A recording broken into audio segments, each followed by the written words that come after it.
Assalamualaikum warahmatullahi wabarakatuh. Halo semuanya, apa kabarnya nih menjelang ujian STS ya? Kembali lagi di pembelajaran bahasa Inggris. Miss Dila sekarang buatin videonya supaya kalian paham dulu tentang dasar materi yang akan diujikan. Oke? Nah, di sini kita akan belajar tentang apa itu TKA. Oke, sebelumnya nih di sini kalian pernah nggak sih merasa kalau dunia sekarang itu isinya penuh dengan informasi? Jadi itu berisik ya.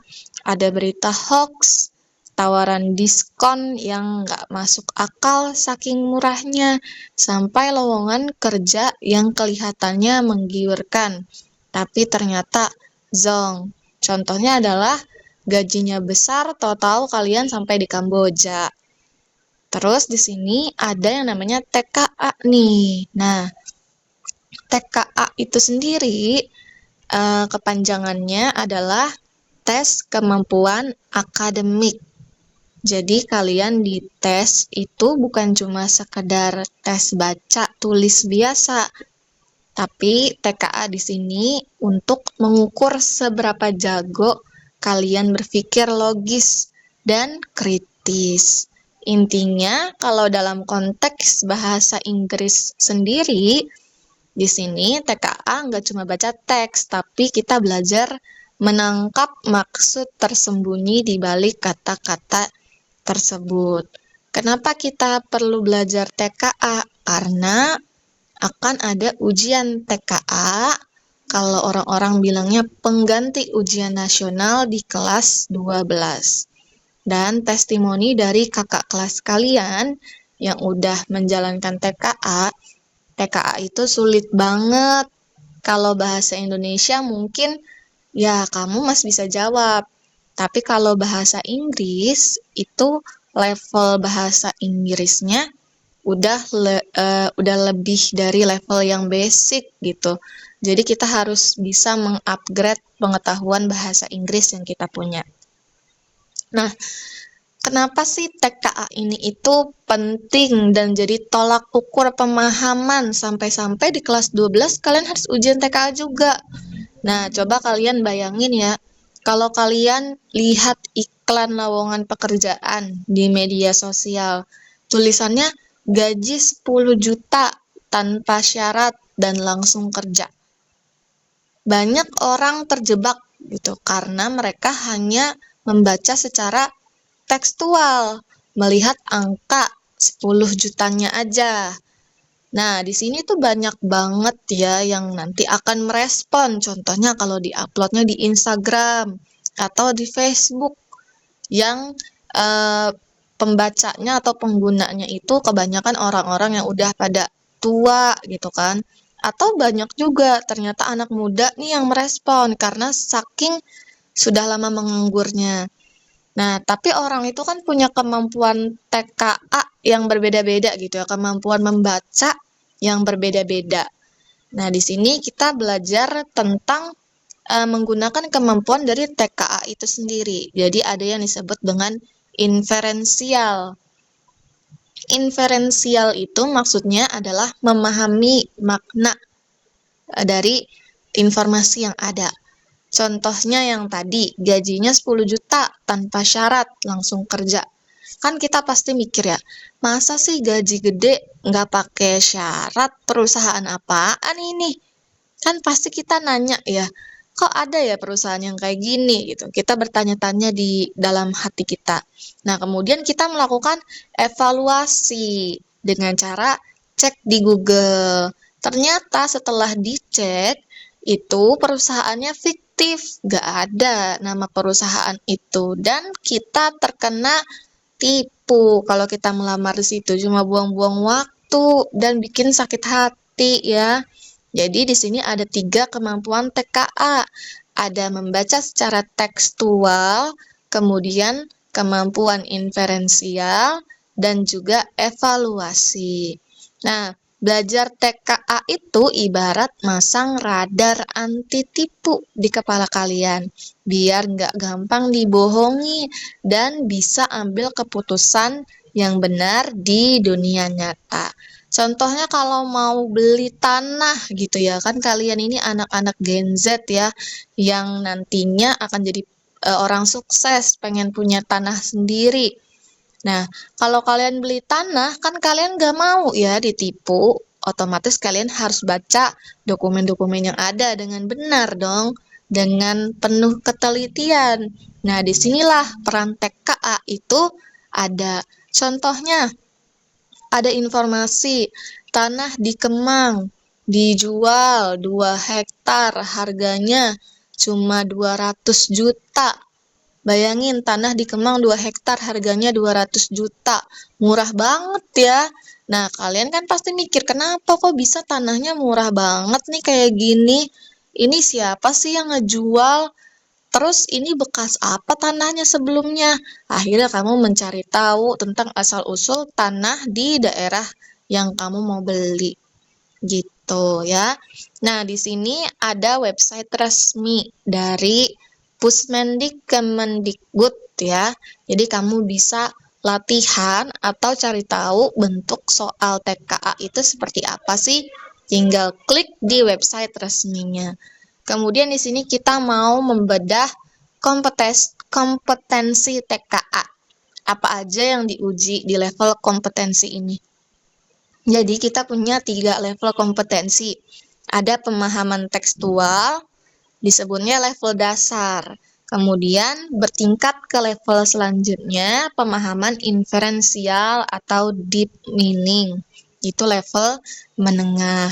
Lanjut lagi naik ke level berikutnya, yaitu tentang evaluasi dan apresiasi atau sudah sampai di critical thinking. Ini levelnya sudah pro ya. Kalau kamu main ML nih, kamu mungkin udah mythical glory ya, udah bukan epic club lagi. Nah, kita bahas satu-satu dulu. Dari pemahaman tekstual. Pemahaman tekstual di sini sendiri itu artinya adalah apa yang tertulis jelas di mata atau explicit information. Nah, ada subkompetensinya. Ada mengidentifikasi, artinya menemukan fakta. Siapa, apa, kapan, di mana. Kemudian mengklasifikasi atau mengelompokkan informasi. Contohnya, mana saja yang termasuk fasilitas dan mana saja yang termasuk syarat. Contohnya dalam sebuah teks ada lowongan informasi pekerjaan dan terterang maksudnya disajikan informasi terkait dengan fasilitas yang didapat serta syarat-syarat untuk apply informasi lowongan kerja itu sendiri. Berarti kalian kan ada 2 poin ya. Next, membuat kerangka. Membuat kerangka di sini itu sama saja seperti prosedur teks ya. Jadi menyusun urutan kejadian atau langkah-langkah ya, baik dari awal sampai akhir. Kemudian meringkas, mengambil inti sari dari teks secara singkat. Jadiin satu kalimat inti. Contohnya, ada 1 paragraf. Nah, inti dari 1 paragraf itu apa sih? Baru yang terakhir, levelnya ini menyintesis. Artinya menghubungkan 2 informasi di tempat berbeda menjadi 1 pemahaman baru. Contoh sederhananya, kalau dalam 1 teks itu ada 2 paragraf. Nah, 2 paragraf ini di informasi pertama, di paragraf pertama dan paragraf kedua itu tentang apa? Baru nanti kamu bandingkan antara informasi kedua paragraf tersebut. Nah, untuk subkompetensi sendiri, di sini sudah diurutkan dari level yang paling mudah sampai dengan level yang paling sulit atau level yang paling menantang ya.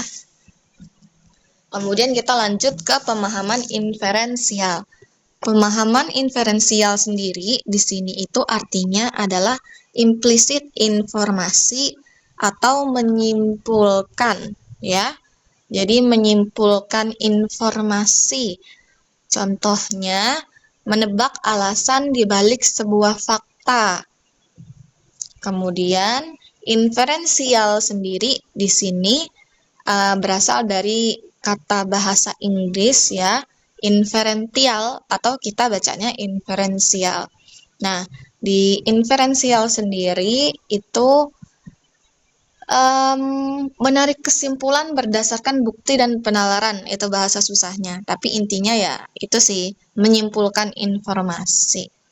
Contohnya, Budi membawa payung yang basah kuyup dan sepatunya penuh lumpur saat masuk ke rumah. Secara tekstual, Budi bawa payung basah dan sepatunya kotor. Itu yang tertulis. Tapi secara implisit menyiratkan bahwa di luar sedang hujan deras, walaupun di kalimat tersebut tidak pernah menyebut kata hujan, tapi kamu bisa menyimpulkan dari yang basah dan lumpur yang ada di sepatunya. Nah, itu dia. Jadi, ketika kita menyimpulkan sesuatu, itu ada buktinya. Contoh buktinya adalah ya tadi, payung basah dan sepatunya kotor. Nah, di inferensial sendiri kita punya 6 cabang subkompetensi. Yang pertama itu menyimpulkan detail pendukung, artinya menebak alasan di balik sebuah fakta. Kemudian menyimpulkan topik atau tema utama dari paragraf. Atau ini inti paragrafnya tentang apa sih? Inti teksnya tentang apa? Dan menyimpulkan urutan.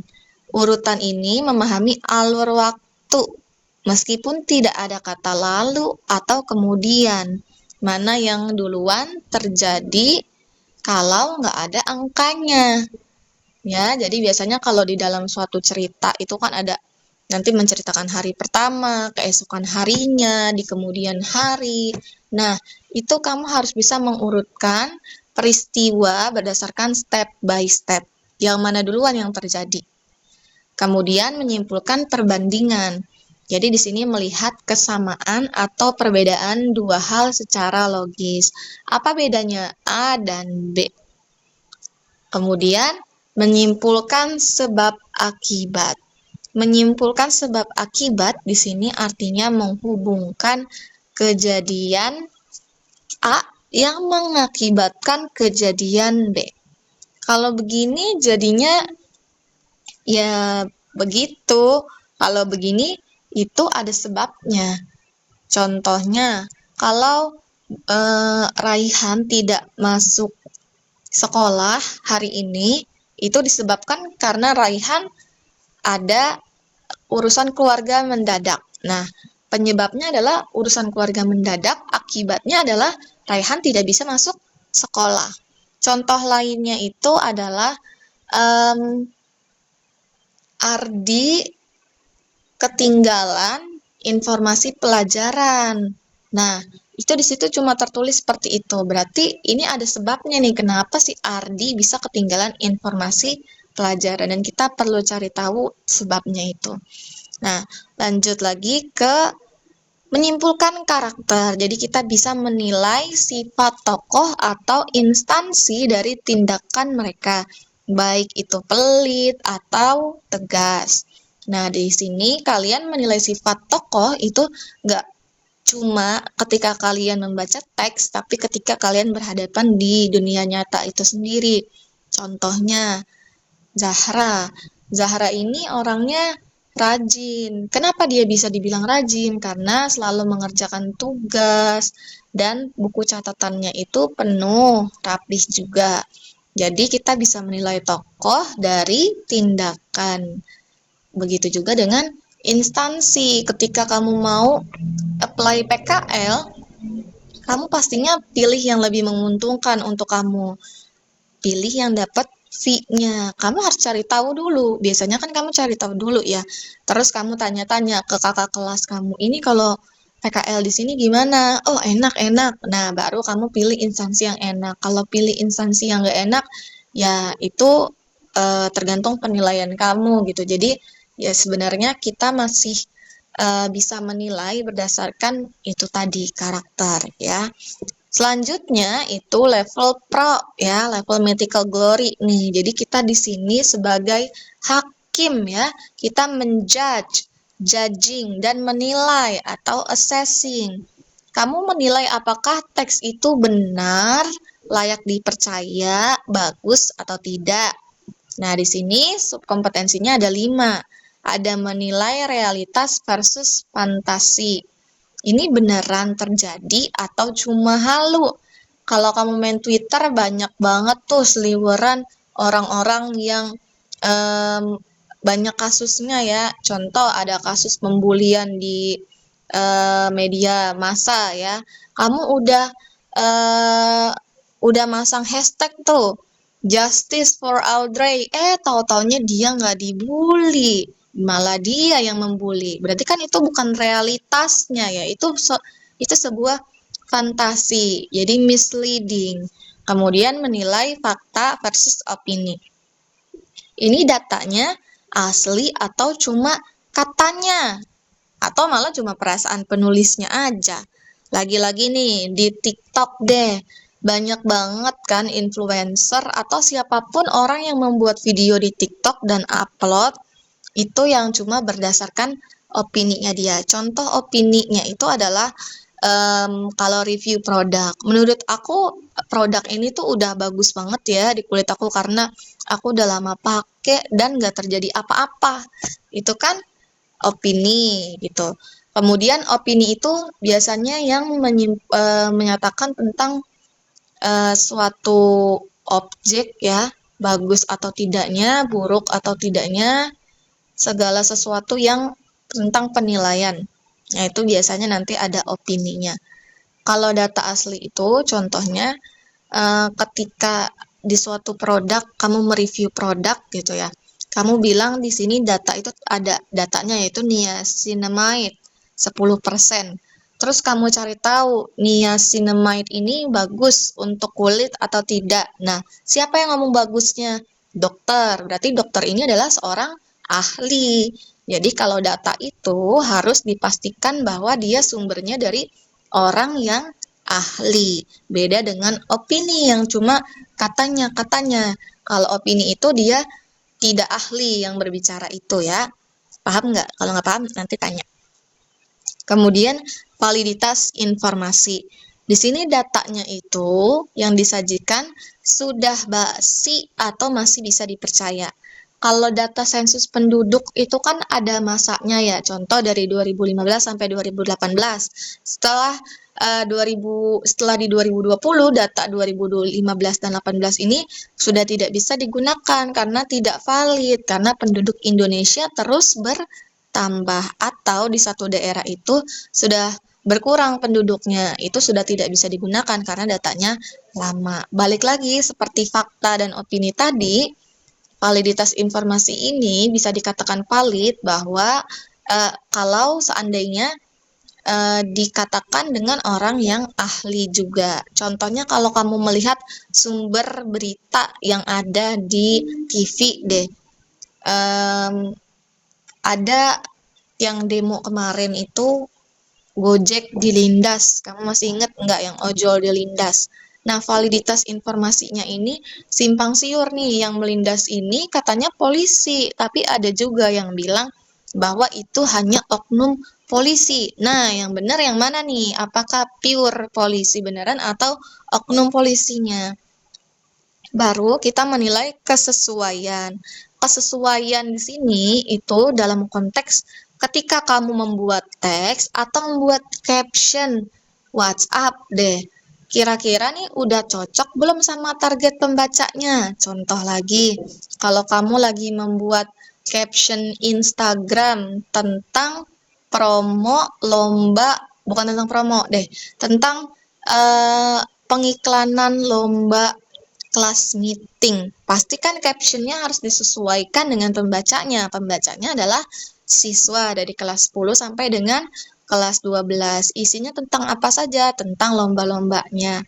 Kemudian karena targetnya itu kelas 10 dan sampai kelas 12 yang biasanya umurnya 16 sampai 18 tahun, artinya kan dia generasi Z ya, Gen Z yang biasanya tuh gaya bahasanya tidak terlalu formal atau justru malah santai banget. Nah, itu gaya bahasa harus disesuaikan dengan target pembaca untuk bisa menggait dan juga meyakinkan para pembaca atau membujuk para pembaca untuk menuruti kemauan dari penulis.